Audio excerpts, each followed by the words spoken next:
인간 본성에 대한 두 가지 생각이 있다는 것을 잘 압니다. 태어나면서부터 선하다고 하는 주장이 있죠. 이른바 성선설을 듣고 자랐습니다. 그러나 성경은 그렇게 말하지 않습니다. 하나님께서 하나님의 모양과 형상으로 우리를 지으셨지만 인간의 죄악이 산산조각 인간의 본성, 그 하나님의 형상을 깨뜨려 버림으로 인해서 우리에게는 선한 구석이 전혀 남아있지 않다는 것을 말씀해 주고 있습니다.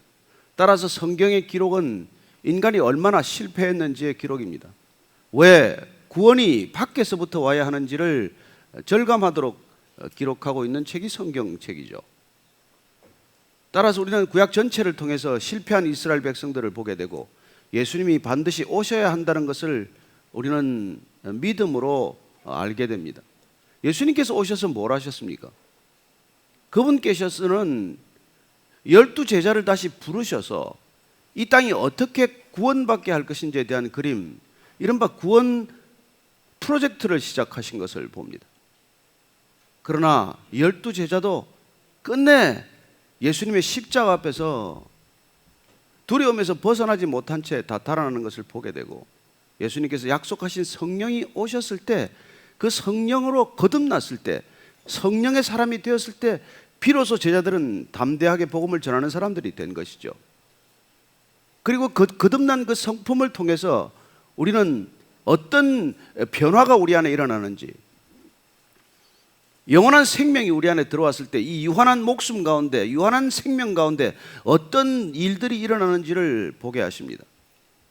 우리가 올해 열매 맺는 공동체, 이 열매, 성령의 열매는 우리가 맺으려고 애써서 맺는 우리의 노력으로 이루어진 결과가 아니라 예수님께서 약속하신 성령이 우리 안에 오셨을 때 우리에게는 어떤 변화가 일어나는지를 말씀해 주고 계신 것이죠. 그래서 사도 바울은 그 성령의 열매를 인간이 금지할 수 있는 법이 없다, 인간이 거절할 수 있는 능력이 없다는 것입니다. 아니, 몸에서 생명이 자라나는데 그걸 어떻게 금하느냐는 것이죠. 어떤 새로운 변화가 우리 안에 일어나는데 태동되는 그 생명을 어찌 하겠느냐는 것입니다.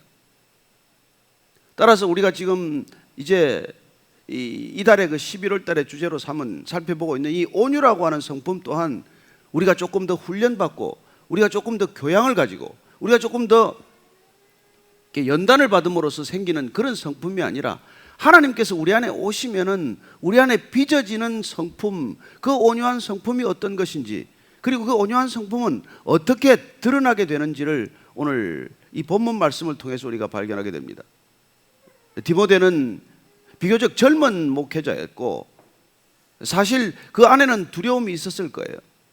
젊은 목회자들이 그 성도들 앞에 섰을 때, 또 성도들을 가르치고자 했을 때, 성도들에게 어떤 신앙적 변화를 그렇게 요구하고자 했을 때 어떤 두려움이 있지 않았겠습니까?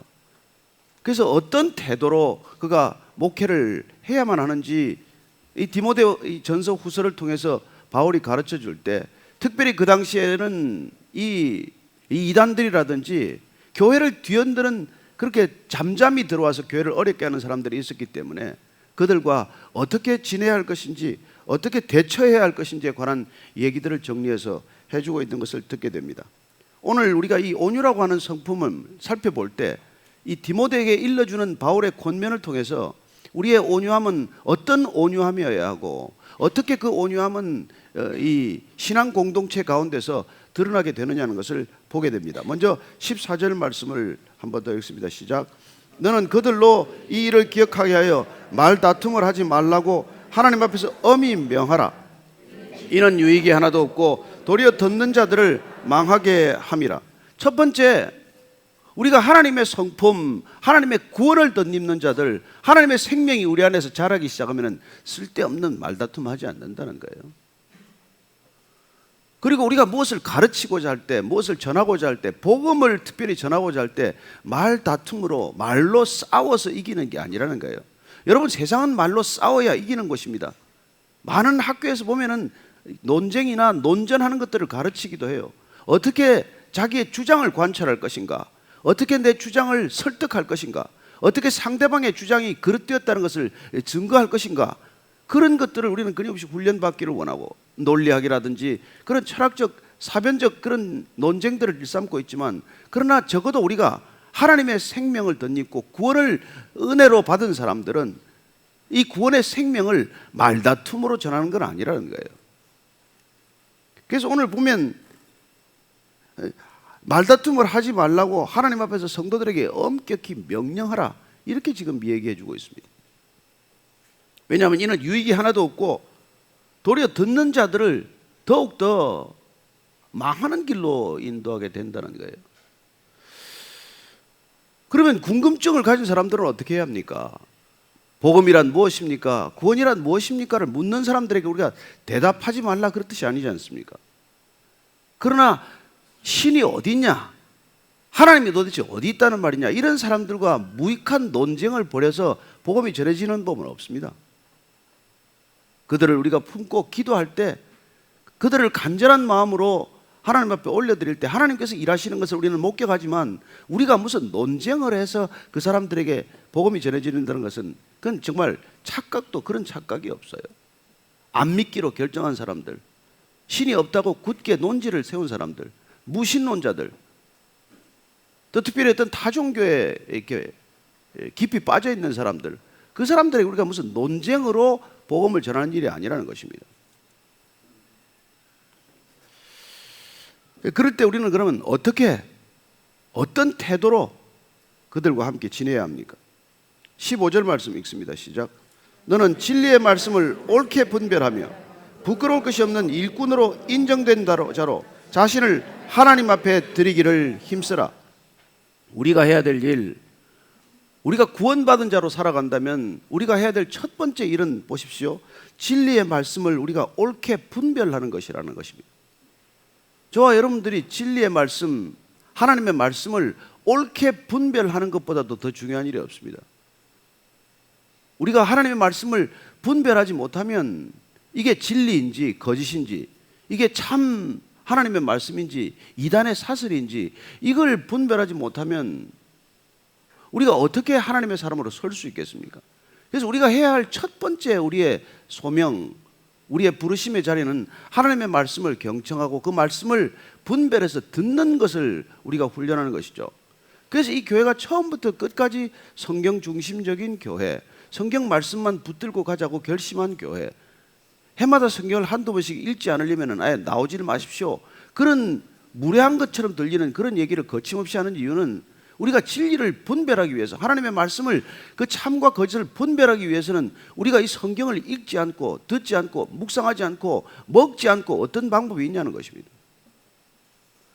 그렇게 우리가 말씀대로 읽고 듣고 또 살지 않으면 또 무슨 소용이 있냐는 것이죠.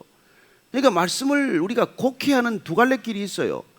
이걸 성경이 말하는 바를 고지 곧대로 듣지 않고 내 생각대로 이것을 훼손시켜서 듣는 방법이 있겠죠. 내가 듣고 싶은 것대로 듣고, 내가 읽고 싶은 대로 읽고, 내가 해석하고 싶은 대로 해석하는 것이야말로 진리를 분별하지 못하는 첫 번째 단계지만, 이 말씀을 그대로 읽고 나서도 그대로 살지 않는다면, 우리 삶이 그것들을 말씀대로 살지 않을 때 우리는 또 한 번 말씀을 왜곡하는 거나 마찬가지 아니냐는 것이죠.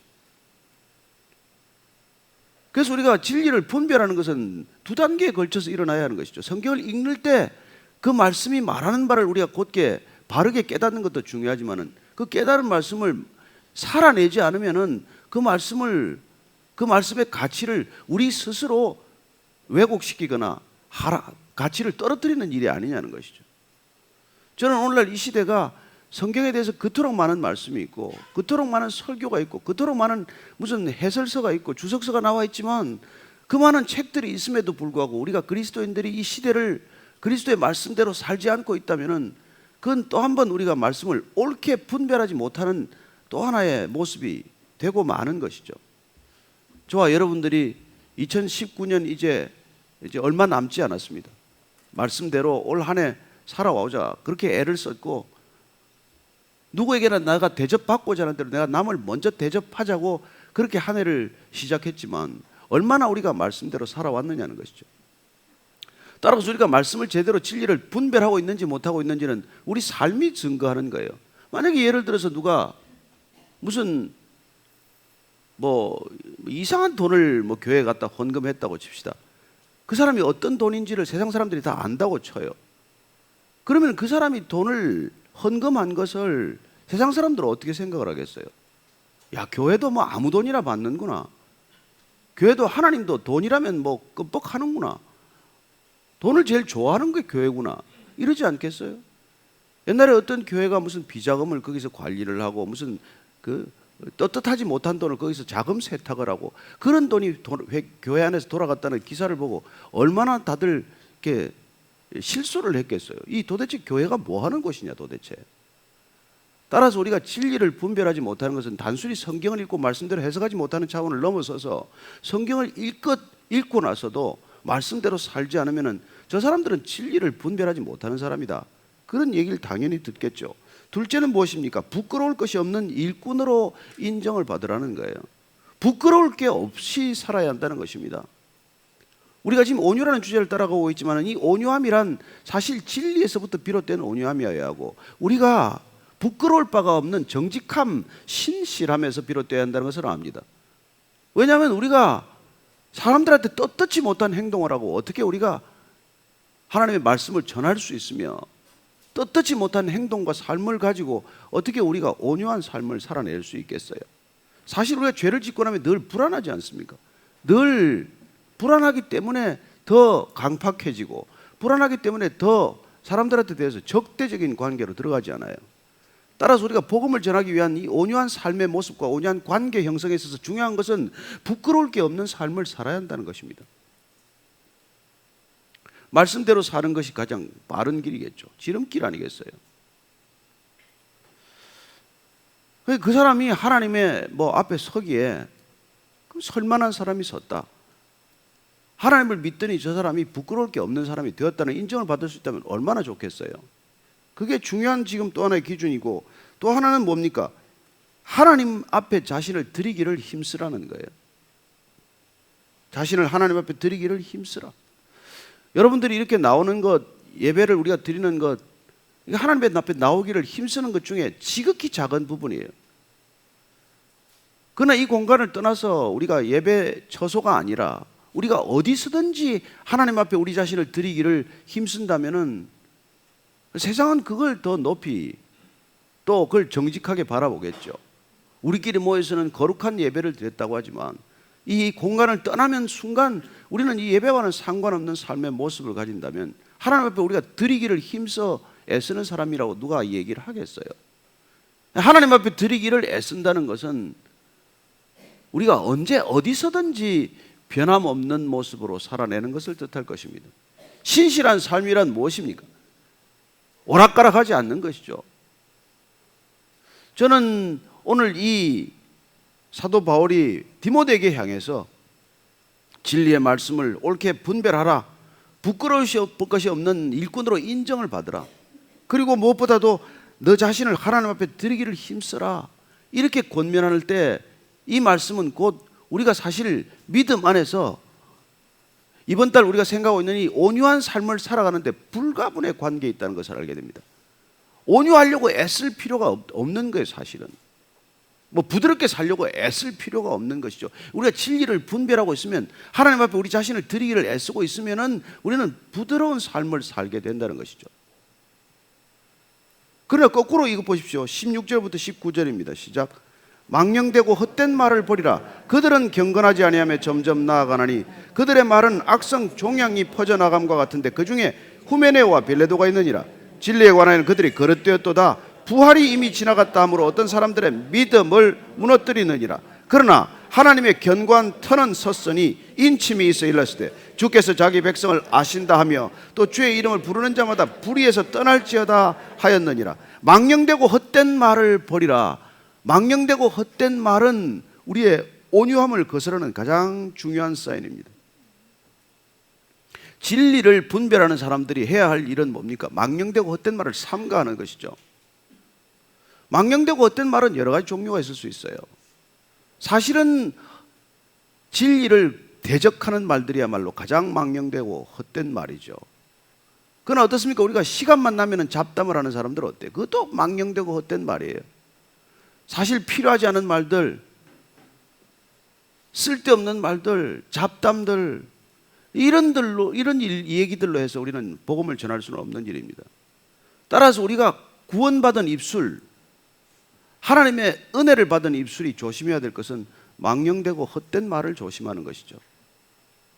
어쩌면 우리는 입술로 갈래길, 갈림길을 만드는 셈이에요. 망령되고 헛된 말로 우리가 진리에서 떠날 것인가, 아니면은 하나님의 말씀을 전하는 입술로, 하나님의 말씀을 받은 입술로 우리가 살 때 진리의 길로 갈 것인가는 우리의 입술이 어쩌면 결정하는 것이죠. 따라서 우리가 어떤 길을 갈 것인가, 인생에 두 갈래 길이 있다면은 먼저 우리의 입술이 그 길을 결정한다는 것입니다. 따라서 망령되고 헛된 말을 삼가라, 버리라.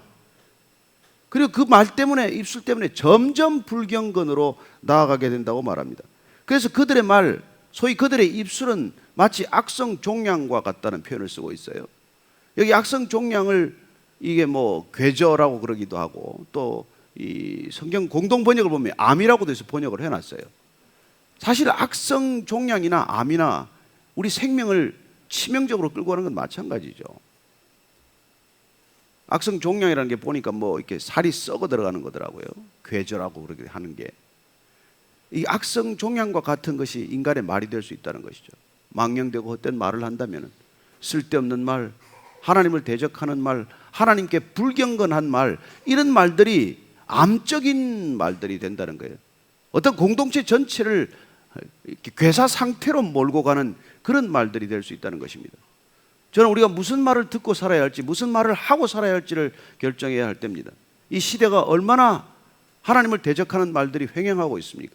그러나 우리가 그 가운데서 어떤 말과 우리가 이렇게 섞이면서 살아야 할 것인지를 결정해야 한다는 것이죠. 오늘 이 바울은 그 두 사람, 암과 같은 사람, 악성 종양과 같은 사람을, 두 사람 이름을 이렇게 실명 거론했어요. 후메네와 빌레도, 빌라도가 아니라 빌레도입니다. 이 두 사람 이름을 이렇게 실명을 거론했어요. 이 사람들이 진리에 관해서는 그릇되었도다. 이게 뭐가 잘못됐는 거니까, 믿음을 흔드는 사람들이 부활이 이미 지나갔다, 부활은 없다, 더 이상 부활은 없다. 왜냐하면 이 헬라 문화권에서는 몸을 악한 것으로 생각을 했거든요. 그러니까 이 몸의 부활을 이게 주장해서는 헬라인들이 믿기가 쉽지 않은 것이죠. 악한 몸이 부활해서 뭐 할 건데. 그래서 몸의 부활은 그건 이미 지나가고 끝난 것이다. 이런 얘기로 믿음을 흔들었기 때문에 오늘 사도 바울은 그 사람을 실명으로 거론해서 믿음을 무너뜨리는 이런 대표적인 망령되고 헛된 말을 조심하라고 얘기하는 것이죠. 우리는 어쩌면 정말 그리스도인의 참된 온유한 삶을 살기 위해서는 우리의 입술이 이런 말들과 구별되어야 한다는 것이고, 이런 말들을 입에 담아서는 안 된다는 것입니다. 저는 이 시대가 얼마나 하나님을 대적하는 얘기들이 많은지 모릅니다. 무신론자들은 그 많은 것들을 얘기하고 있지만, 여러분, 그 무신론자들의 말과 논쟁으로 우리가 복음이 전해질 수 있다고 생각하지 마십시오. 오늘 그래서 논쟁하지 말라, 말다툼하지 말라, 말로 싸워봐야 안 된다는 거예요. 여러분, 말로 흥한 사람, 말로 망하는 사람 한두 명 봅니까? 말은 잘하지만 진실이 없는 사람은 한둘이 봅니까? 따라서 우리가 구원받은 입술은 우리 안에 생명의 입술이 되어야 하는 것이고, 죽음을 퍼뜨리는 입술, 결국 망령되고 헛된 말은 죽음을 퍼뜨리는 거라는 걸 어떻게 얘기하고 있습니까? 그걸 괴저를 만든다, 암과 같은 말이다, 공동체 전체를 죽음의 상태로 몰고 가는 그런 말들이 있다는 것이죠. 그게 바로 이단이고, 그게 바로 이 세상에 그 많은 지식을 가지고도 헛된 얘기를 쏟아놓는 입술들이 하고 있는 일이에요. 그렇지만은 하나님의 견고한 털은 이미 섰습니다. 주님께서 주는 그리스도시요 살아계신 하나님의 아들입니다 하는 이 믿음의 고백 위에 내 교회를 세울 때 이 교회는 음부의 권세가 흔들지 못할 것이다. 견고한 터가 세워졌다는 것을 말합니다. 따라서 우리가 교회가 진리 위에 섰다면은 이 진리 위에 서진 교회는 흔들리지 않습니다. 여러분들 뭐 이단이 좀 왔다 갔다 한다고 이 교회가 흔들리면은 진리의 터 위에 서 있지 않다는 우리 문제지 그들의 문제가 사실 아니에요. 제가 듣기로는 이 교회도 뭐 왔다 갔다 하는 사람이 많다는 얘기를 들었어요. 근데 어떤 사람들이 여기 와서 진리를 접하고 나서 커밍아웃 한 사람들이 있다는 것입니다. 내가 이단에서 왔습니다. 왜냐하면 결국은 하나님의 말씀이 자꾸 들어가니까 스스로 거짓이 드러나기 시작하는 것이죠. 저는 하나님의 말씀이 능력 있고 살았고 좌우의 날선 어떤 검보다도 예리하다는 것을 믿으시기 바랍니다. 그래서 말씀의 검이 들어오면 그야말로 거짓이 못 버티는 거예요. 저는 우리가 이단에게 끌려가서 이단에게 믿음을 고백하고 거기에 가서 지내는 걸 그게 많아야 옳습니까? 아니면 그 거짓에 있는 이단들이 성경 말씀 있고 진정한 교회 공동체에 들어와서 오히려 그 바른 믿음으로 돌아오는 게 그게 많아야 옳습니까? 저는 우리 이 시대에 우리가 해야 할 일은 그런 이단들이 우리 공동체에 서로 들어온다고 하더라도 진리의 말씀 위에서 분별함을 얻게 되고 그리고 진정 하나님 앞에서 믿음을 고백할 수 있는 사람들이 되기를 바랍니다. 우리가 이단을 무서워서 피할 일이 아니라 그들이 들어와서 변할 수 있는 그런 견고한 터가 바로 이 교회라고 하는 터라는 것입니다.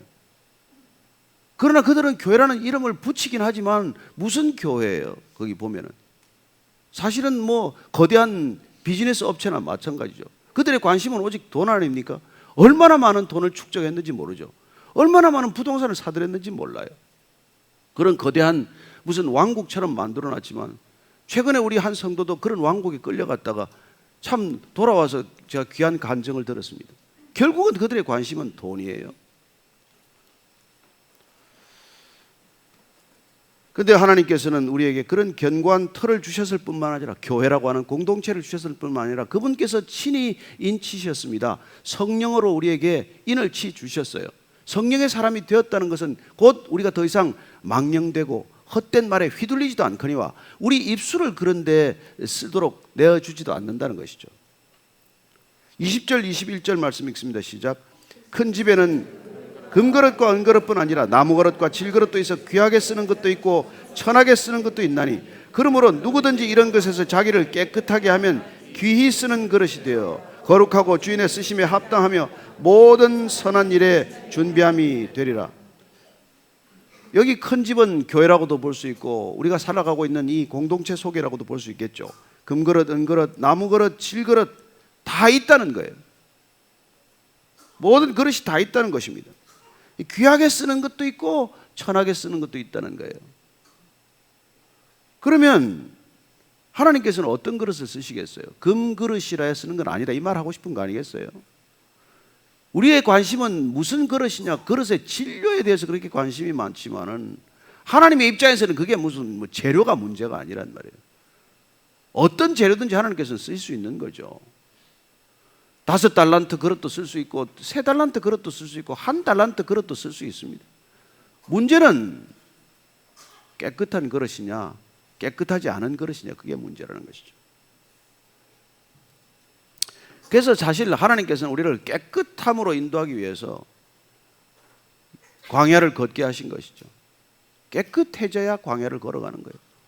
이 깨끗함이란 또다시 우리가 온유함과 관련이 있다는 것을 알게 됩니다. 우리가 사실 모세가 나름대로 나라와 민족을 사랑했지만은 결국 본인이 의롭다고 생각하는 그 의로운 분노 때문에 살인을 저지르게 되지 않습니까? 어쩌면 하나님께서 그에게 진정한 온유함을 가르치기 위해서 그 사건을 통해서 그를 광야로 인도하게 돼요. 광야에서 40년 동안 그는 어떤 삶을 삽니까? 나는 이제 아무것도 할 수 없구나. 나는 이제 아무것도 아니구나. 이런 고백을 할 때까지 하나님께서는 모세를 인도해 가십니다. 그러면 그렇게 내가 아무것도 아니다, 나는 이제 아무것도 할 수 없다, 이런 태도와 고백이 내 온유함을 드러내는 것일까요?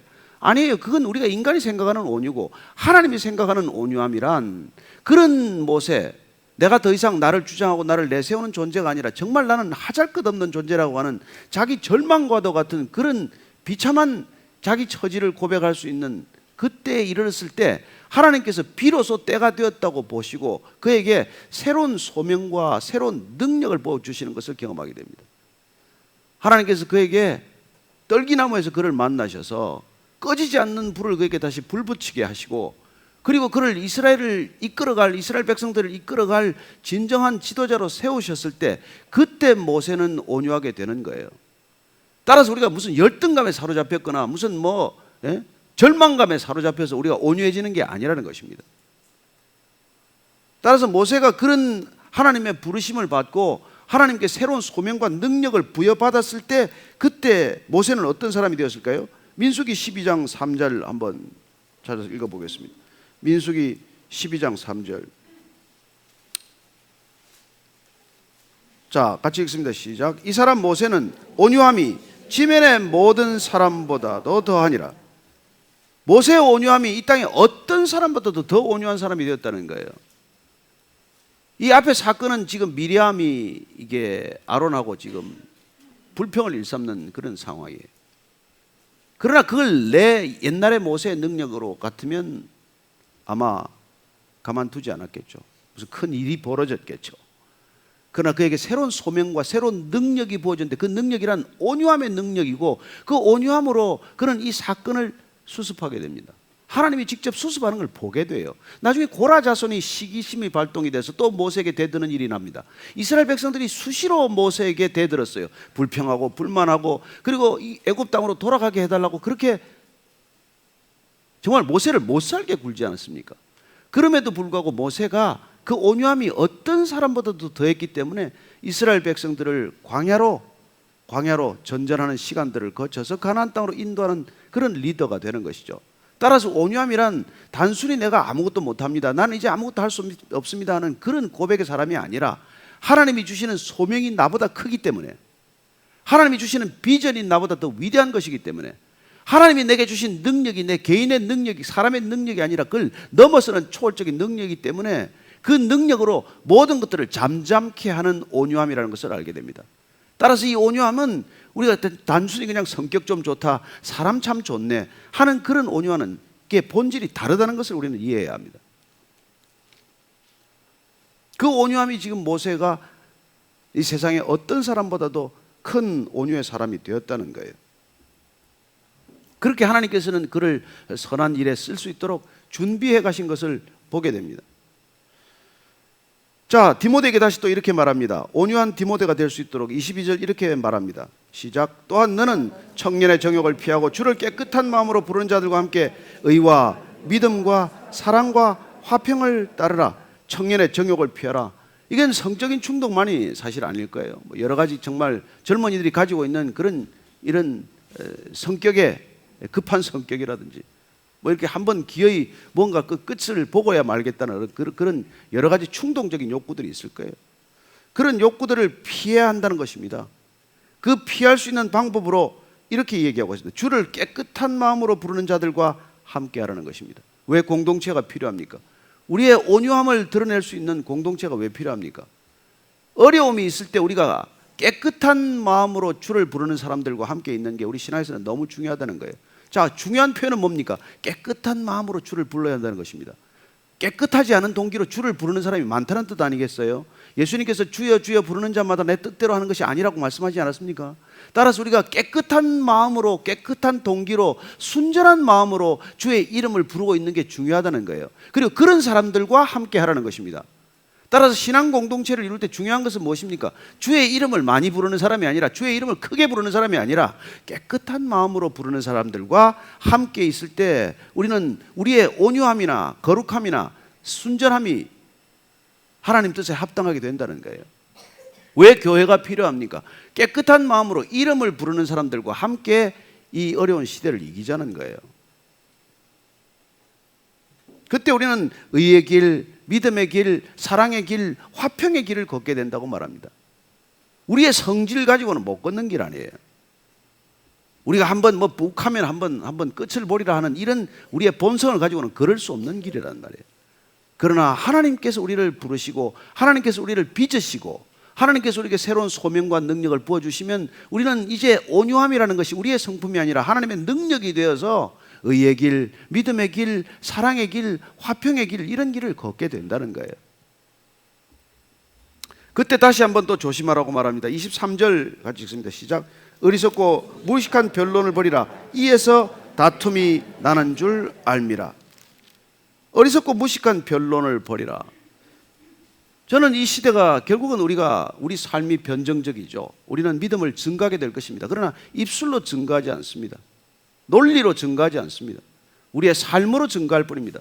그래서 우리의 삶 전체가 변정적이 되어야 돼요. 그래서 무식한 변론 즐기는 사람들과 논쟁을 일삼아서는 안 된다는 것입니다. 저는 뭐 많은 이런 질문들을 받기도 하지만은 요새 최근에 결국 그 무신론자들이 조금씩 유명한 뭐 리차드 도킨스나 이런 사람들이 조금씩 생각이나 태도가 바뀌고 있다는 그런 기사가 최근에 떴어요. 그들이 결국은 무신론을 그토록 강력히 주장한 결과 이 사회가 기본적으로 가져야 할 도덕적 윤리적 기초 전체가 해체되고 있는 데 대한 두려움을 느낄 수밖에 없다는 겁니다. 무엇으로 이 세상을 지탱할 건데, 하나님이라는 기준을 버리고 인간이 어떻게 선과 악을 분별할 수 있으며 옳음과 그름을 분별할 수 있으며 뭘로 이 가정과 사회 전체 공동체를 지탱할 수 있겠느냐고 하는 절박한 생각들이 다시 생기기 시작한 것이죠. 따라서 이성만이 우리의 이 종교적 편향에서 벗어날 수 있다고 주장하던 사람들이 오히려 종교의 필요성 내지는 신적인 존재에 대한 필요성을 인정하기 시작했다는 것입니다. 저는 우리가 믿음을 지키기만 하면 그런 일들이 일어난다는 거예요. 여러분, 거짓과는 싸울 필요가 없습니다. 진리를 살아내는 게 중요하지 않아요? 거짓과 부딪혀서 내가 거짓이라고 주장할 이유가 뭐가 있습니까? 태양이 없다라고 주장하는 사람과 왜 싸웁니까? 태양을 부리고 우리가 선택하면 되는 거지. 태양이 없다는 사람은 들어가서 밑에 지하 60m 들어가서 거기서 살다 죽든지. 저는 진리가 있다고 생각하는 사람들이 더 문제예요. 진리를 누리고 있는 게 중요하단 말이에요. 따라서 24절 이하를 읽습니다. 시작. 주의 종은 마땅히 다투지 아니하고 모든 사람에 대하여 온유하며 가르치기를 잘하며 참으며 거역하는 자를 온유함으로 훈계할지니 혹 하나님이 그들에게 회개함을 주사 진리를 알게 하실까 하며 그들로 깨어 마귀의 올무에서 벗어나 하나님께 사로잡힌 바 되어 그 뜻을 따르게 하실까 함이라. 종은 주의 종, 특별히 주의 종은 여기 목회자 디모데에게 지금 하고 있는 말이지만, 그러나 이 시대 그리스도인들에게 동일하게 하는 말씀이에요. 따라서 그리스도인들은 마땅히 다투지 않는단 말이에요. 그리고 모든 사람에 대하여 온유하라고 말합니다. 그래서 우리가 온유하려고 무슨 그렇게 몸부림치는 게 아니라 거대한 진리 안에 우리가 살게 되고 거대한 은혜 속에 우리가 살게 되면 우리는 이 다투는 일에서부터 자유로워지게 됩니다. 여러분, 우리가 애들하고 다툽니까? 애들은 부모가 다툰다고 생각할지 모르겠지만 부모가 애들하고 다투는 일이 언제 있어요? 애들을 그냥 품어주고 안아줄 뿐이죠, 사실은. 따라서 진리를 본 자들은 거짓을 가진 사람들과 다투지 않게 된다는 것입니다. 진리를 가진 사람들은. 우리는 태양을 보았어요. 태양을 못 본 사람들은 촛불이 밝다고 말합니다. 근데 그 사람한테 기어이 가가지고 야, 촛불도 불이냐? 이러지 않는단 말이에요. 그 사람들도 언젠가는 태양을 보기를 원할 뿐이에요. 저 바깥에 거대한 진리의 세계에 눈을 뜨게 되기를 바랄 뿐이에요. 그러나 우리가 그 사람들에게 진리를 증거하기 위해서 그들이 가지고 아직까지 경험하지 못한 그 진리에 아직 다가가지 못한 것을 우리가 폄하하거나 무시하거나 조롱하거나 심지어 그들과 다투거나 하지 않는다는 거예요. 따라서 진짜 100불짜리는 가짜 100불짜리와 다투지 않는다. 근데 가짜 100불짜리가 와서 진짜 자꾸 네 진짜임을 증거하라 이렇게 말하는, 논쟁하는 이유가 뭐예요? 본인이 가짜라는 것 때문에 그렇단 말이에요.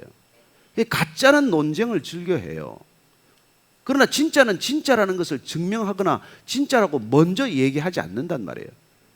진리를 가진 사람들은 논쟁을 즐겨하지 않습니다. 이 시대가 아무리 논쟁을 즐겨할지 몰라도 그러나 우리는 논쟁으로 진리가 전해지지 않는다는 것. 따라서 진리는 선포되어야 한다는 거예요. 진리를 선포하는 것은 우리의 물론 입술로도 선포해야 되지만 우리의 삶 전체로 진리가 선포되어야 한다. 이게 그리스도인의 소명이란 말이에요. 우리가 진리를 사는 것보다도 진리를 더 선언하는 길은 없습니다.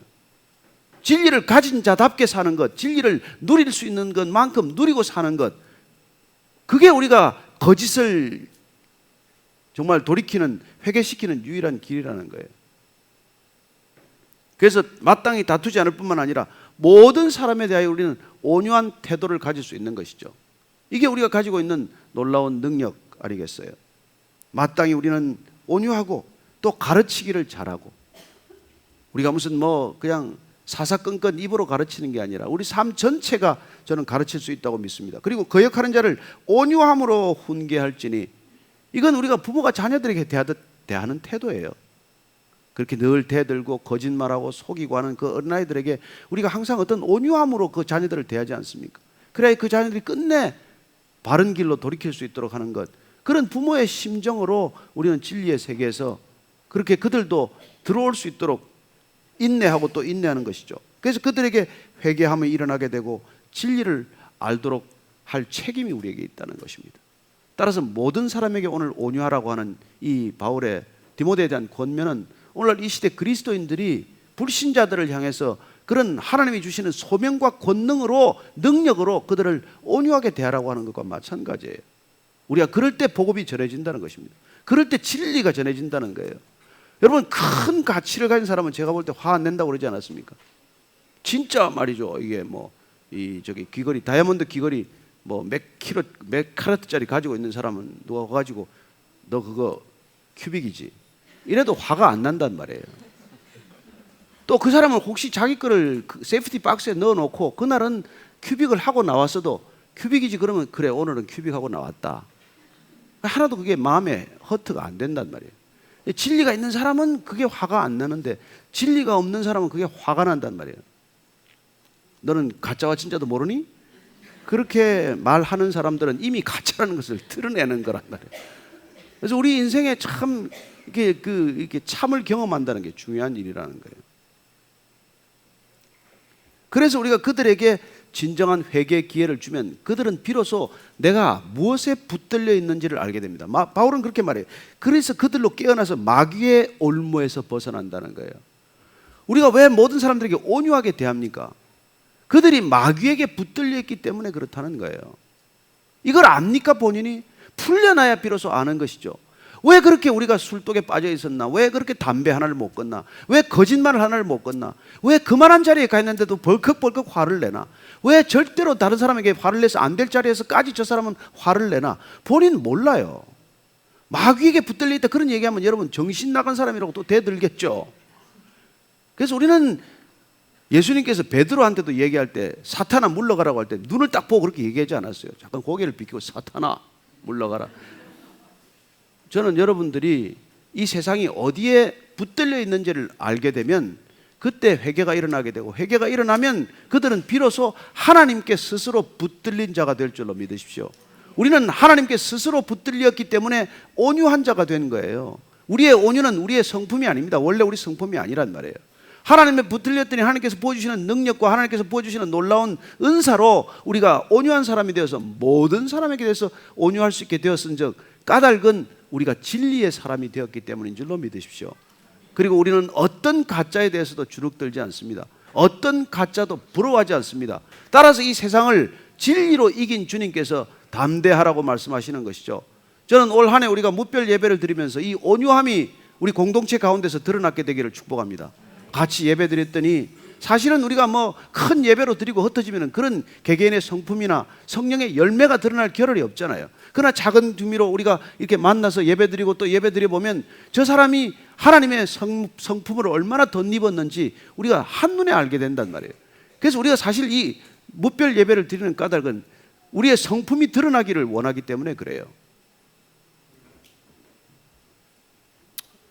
여러분, 우리가 다 그리스도인인 줄 알고 있지만 착각하고 있는 사람이 얼마나 많은지 몰라요. 그러나 마틴 로이드 존슨 목사님 말처럼 내가 그리스도인이라고 생각하는 사람보다 그리스도인 되기 어려운 사람이 없다. 여러분, 우리는 그런 말을 기억해야 합니다. 우리가 교회 다닌다고 그냥 그리스도인 됩니까? 그래서 올 한 해 우리가 이렇게 고통스러운 상황으로 접어든 까닭은 김영석 교수님이 그런 얘기를 했어요. 100세 살아보니 그 책에 그런 얘기를 썼더라고요. 사랑하면서 고생하는 게 행복입니다. 97세 그분이 깨달은 건 그거예요. 행복이란 게 뭐냐니까 사랑하기 때문에 고생을 스스로 하는 것. 올 한 해 우리가 이 무별 예배라고 하는 고생을 스스로 한 까닭은 사랑하기 때문에 우리가 스스로 고생을 자청했고 그 일을 통해서 우리의 성품이 드러나기를 우리가 원했고, 그렇게 우리가 드러난 성품이 내 성품이 아니라 하나님의 놀라운 성품이요 성령의 그런 아름다운 열매였기를 축복합니다. 따라서 저 사람을 보니까 하나님이 계시네, 저 사람을 보니까 하나님의 성품이 보이네, 저 사람을 보니까 하나님의 나라가 임한 것이 사실이네, 이런 일들이 우리의 예배와 우리의 공동체를 통해서 참 아름다운 소식이 되기를 축복합니다. 같이 기도할 때 하나님, 모든 사람에 대해서 온유할 수 없는 나의 성품 주님 잘 아시오니 정말 주님께서 부어주시는 이 온유의 성품으로 진리가 주님이 복음이 전해지게 해 주옵소서. 한번 그렇게 기도하고 마치겠습니다. 하나님 아버지, 주님께서 우리를 부르셔서 나 여호와가 거룩하니 너희도 거룩하라고 말씀해 주셨습니다. 그 거룩한 성품 우리에게 와서 우리가 온유하고 우리 안에 놀랍게도 내 성품이 아니라 하나님의 성품이 열매를 맺고 그 아름다운 성품이 누군가에게 소중한 선물이 되게 하여 주옵소서. 우리의 온유함이 저들을 회개하게 하게 돌이키는 놀라운 능력이 되게 하시고 저들의 돌이킴이 세상으로부터 돌이켜서 하나님께로 돌아오는 놀라운 은사가 되게 하여 주옵소서. 하나님 아버지, 하나님만이 영원하십니다. 이 땅 가운데 영원하신 분 하나님 한 분께 우리의 모든 생애를 올려드리는 귀한 믿음의 결단이 있게 하여 주옵소서. 그런 믿음의 결단을 위해 우리가 오늘도 온유함으로 우리의 이웃들, 강팍한 이웃들, 정말 이 세상에 그 어떤 사람보다도 강팍한 사람들이 많아지는 이 시대에 우리의 온유함이 저들을 돌이키는 귀한 믿음의 통로가 되게 하여 주옵소서.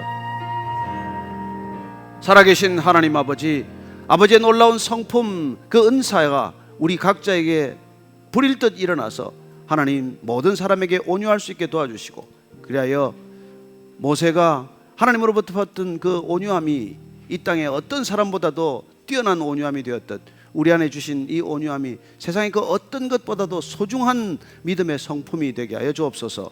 예수님 이름으로 기도합니다. 아멘.